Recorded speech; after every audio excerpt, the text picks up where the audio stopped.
J Binsi കാര്യങ്ങളൊക്കെ വ്യക്തമായി സംസാരിക്കുമെങ്കിലും J Binsi വളരെ നല്ല കഴിവുള്ള ഒരു മത്സരാർത്ഥിയാണെങ്കിൽ കൂടി എല്ലാ വിഷയങ്ങളിലും ഒരുപോലെ ഇടപെടുന്നതായിട്ട് കണ്ടിട്ടില്ല.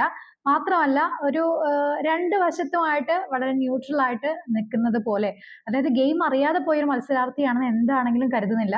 ബിൻസിക്ക് നന്നായി സംസാരിക്കാൻ അറിയാം, നിലപാടുകളുണ്ട്, കാര്യങ്ങൾ പറയാനറിയാം. പക്ഷെ എങ്കിൽ പോലും ചില സമയത്ത് ഒരു ഗ്രൂപ്പിനെ ഫേവറേറ്റ് ചെയ്തുകൊണ്ടും എന്നാൽ അതൊരു കോമൺ ആയിട്ട് വരുന്ന സമയത്ത് അവിടെ അത് തുറന്നു പറയാനുള്ള ഒരു ഒരു ഉൾവലിവ്, ഭയം ഒക്കെ കാണുന്നത് പോലെ കാണുന്നു.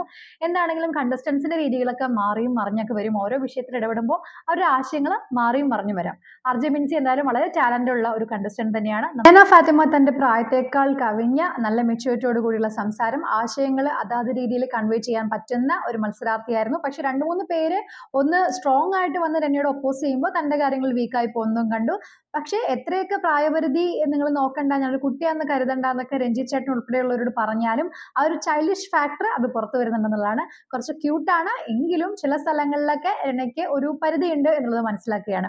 ഷാനവാസ് ഷാനു മികച്ച ഒരു മത്സരാർത്ഥിയാണ്, ആശയങ്ങൾ തുറന്നു പറയുന്നുണ്ട്. ചില കാര്യങ്ങൾ, അതായത് ഈ ജെൻസി കിഡ്സിന്റെ കാര്യങ്ങളൊക്കെ പറയുമ്പോൾ റെന ഫാത്തിമയുടെ കാര്യങ്ങൾ പോലുള്ള കാര്യം, അതുപോലെ തന്നെ നമ്മുടെ ജിസേലിന്റെ വസ്ത്രധാരണം, ഈ ഉള്ള സംഭവങ്ങളൊക്കെ മാറ്റി വെച്ചാൽ നല്ല രീതിയിൽ കാര്യങ്ങൾ വളരെ അത് ആശയം അതേ രീതിയിൽ ഉൾക്കൊണ്ടുകൊണ്ട് മത്സരാർത്ഥികളുടെ എല്ലാവരുടെയും ഒരു ക്യാപ്റ്റൻ എന്നുള്ള രീതിയിലും അവരുടെയൊക്കെ അഭിപ്രായങ്ങൾ അറിഞ്ഞുകൊണ്ട് നല്ല രീതിയിൽ മുന്നോട്ട് പോകാൻ കഴിയുന്ന ഒരു മത്സരാർത്ഥി തന്നെയാണ് ഷാനവാസ് ഷാനു. ഒരു ഫൈനൽ വരെയൊക്കെ എത്തും, അല്ലെങ്കിൽ ഫൈനലിസ്റ്റിലും മറ്റുള്ളവരുടെ ഒരു പ്രതീക്ഷയ്ക്കൊത്ത് മുന്നോട്ട് പോകുമെന്ന് കരുതുന്ന ഒരു മത്സരാർത്ഥിയാണ്.